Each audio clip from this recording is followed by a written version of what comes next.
Hey, what's going on? I just wanted to do another update video, a more recent one, it's August 17th, 2017 right now. I wanted to do an interview about the update and about Star Trek Discovery, and this one from San Diego Comic-Con from 2017, September 16th, where they said her Star Trek Discovery's showrunners on why the Klingons aren't the Russians anymore. So I thought this was actually really interesting. I'm going to start with this one, and then I'm going to move on for that one to another article, which I thought these two articles are really important. So first, the first article, which is from a little bit ago, and then one that was from very much more recently. All right.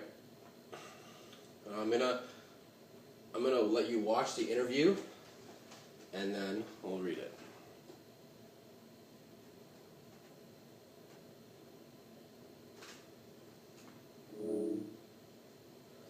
So, Star Trek is known as a show that really explores, allegory and the human condition. What are some of the issues today, in 2017 and beyond, that you feel Discovery can particularly speak to? I feel like one of the themes that we're exploring and is universal and is a lesson I feel like as human beings we have to learn over and over again is you think you know the other, but you really don't. And you have to almost sort of cognitively reframe or break or deviate from your own point of view to really understand. You have to forget what you knew before, and one of the big steps in that journey too is also understanding yourself. You have to understand yourself before you can really better see others. And the show is called Discovery, and it's called Discovery for a reason because our characters are all on that journey. We're also talking about not only war, but it's something that I think is really bubbling up in the United States right now, isolationism, the urge, our country has so many different philosophies, do we extend a hand, do we shut it down, and those are also two viewpoints that are being expressed. The Klingons aren't necessarily the Russians anymore. The Klingons, I think we'll see far more in frankly, people in the United States and different factions in the United States. And that's not to say that they're bad or anything like that, but what we really wanted to do too is understand two differing points of view and really explore it.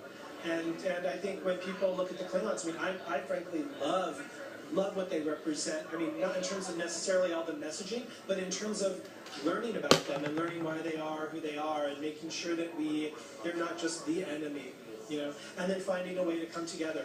How do we bring everybody back together? What do we do? What does it take? It's a big challenge for us, but we're excited, and that's what season one's all about.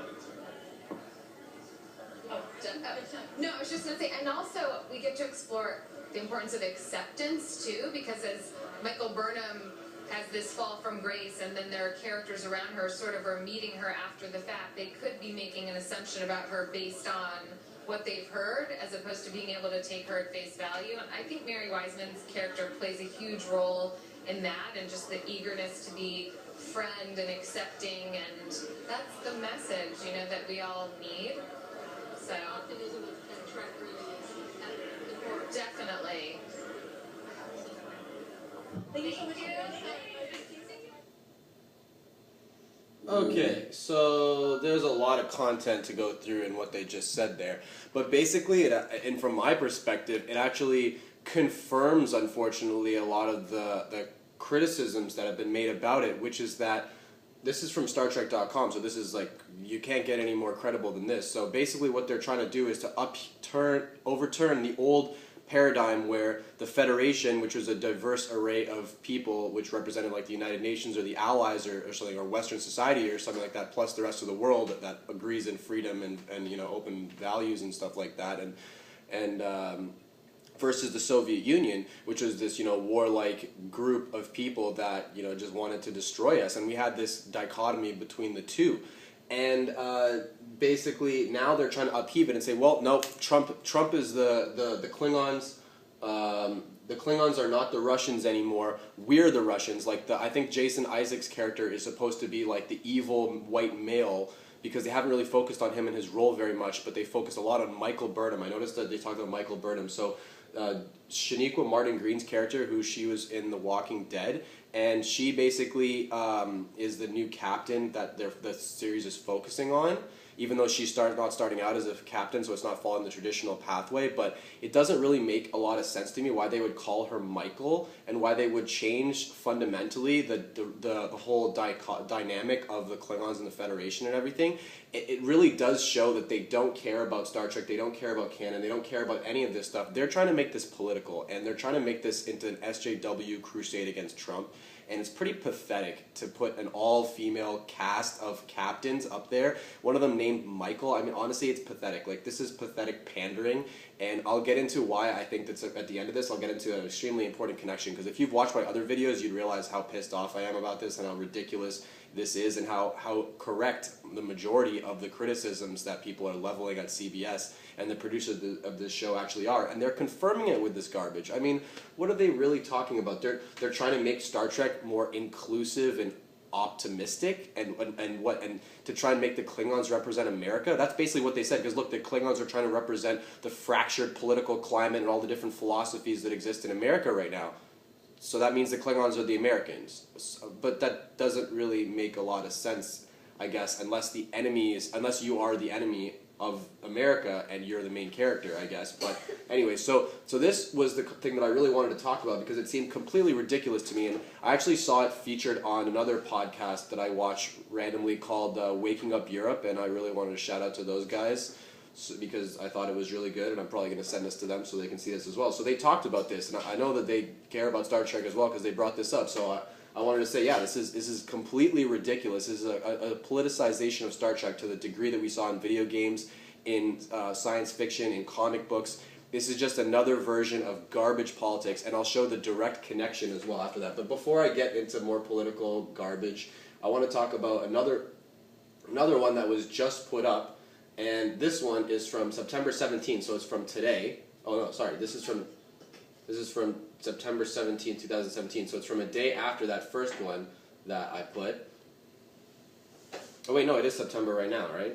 Yeah, so it's September 17th right now. So this is from today. CBS may be trying to remain secretive about Star Trek Discovery ahead of the show's premiere, but Star Trek veteran Jonathan Frakes, also known as William Riker from Star Trek Next Generation, would just revealed a big spoiler about the new series. Spoiler warning. Spoilers, blah, blah, blah. According to Frakes, Star Trek Discovery will pay a visit to Star Trek's mirror universe. Frakes revealed this during Star Trek Next Generation cast reunion panel at the continuing Voyage Convention tour stop in Chicago. The Star Trek-themed band 5 Year Mission, who was performing on stage at the event, shared the information on Twitter. Frakes also stated that the pilot for Star Trek Discovery is amazing and that the freakouts about the show are unfounded.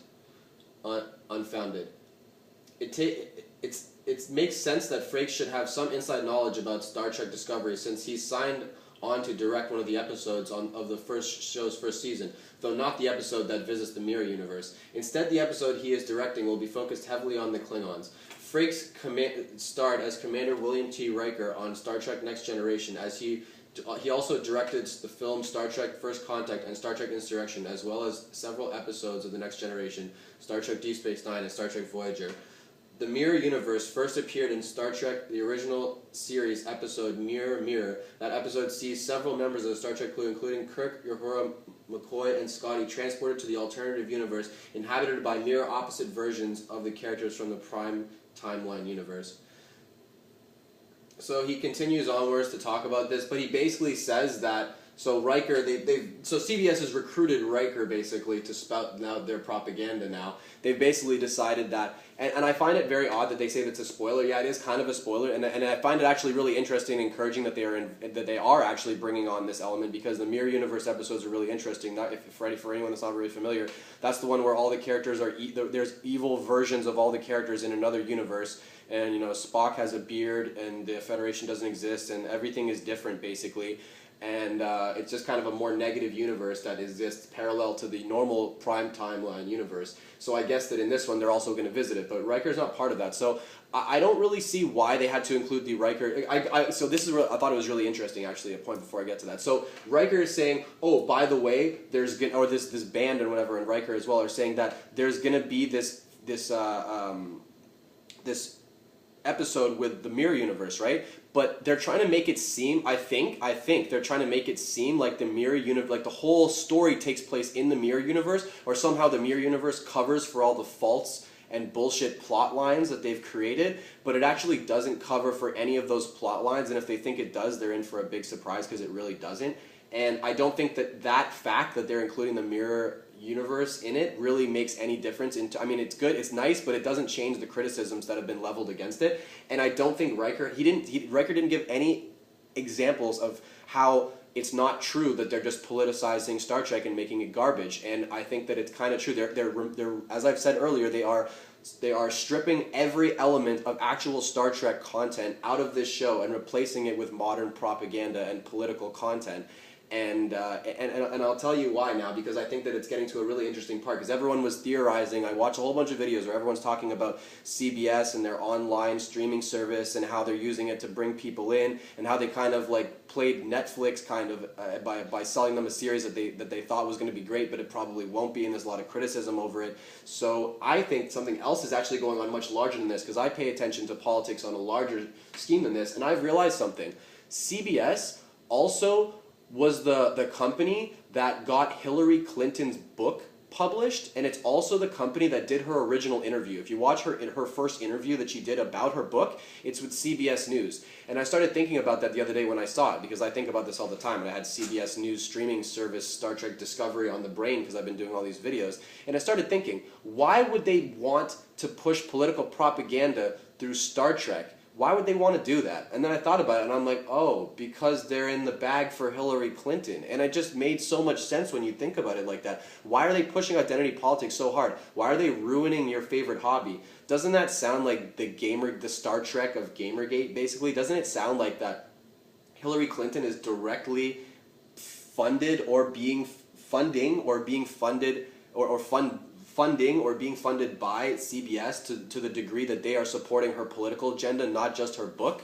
Because it seems to me like it's pretty obvious that you just go down the connections and you go down the line and you see what other CBS endeavors they are involved with, and it's pretty obvious to see the connection between these. So as much as I love that Riker's part of it, and I'm glad the Mirror Universe is going to be part of it, so there's like, you know, they're throwing the audience little crumbs of Star Trek substance to try and tide us over. I don't think it's going to be enough, and although at the beginning I was being a lot less critical, I think I'm going to be a lot more critical, because although I might be wrong about all this stuff and it might be ridiculous, but it seems like CBS is just towing the Hillary Clinton political line, and since they're a large corporation, it would make a lot of sense why they were towing this line, because they want to be in line with establishment propaganda and they want to be supported by all the major outlets. So it makes sense why they would try and tap into that political turmoil that's taking place right now and try and represent it on the screen.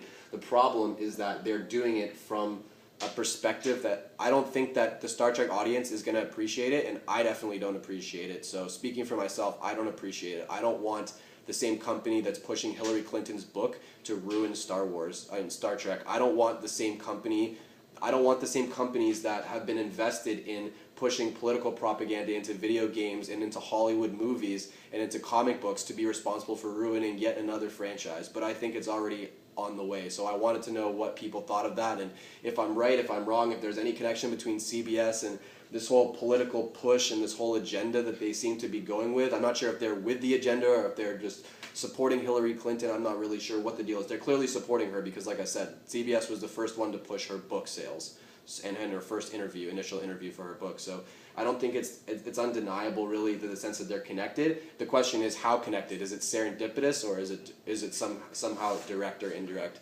I'd like to know what everyone thinks, and anyways, that's my next Star Trek update. Hopefully I'll do another one when the show actually comes out, because it is September, so it should be out soon. Anyways, have a good day. Let me know what you think.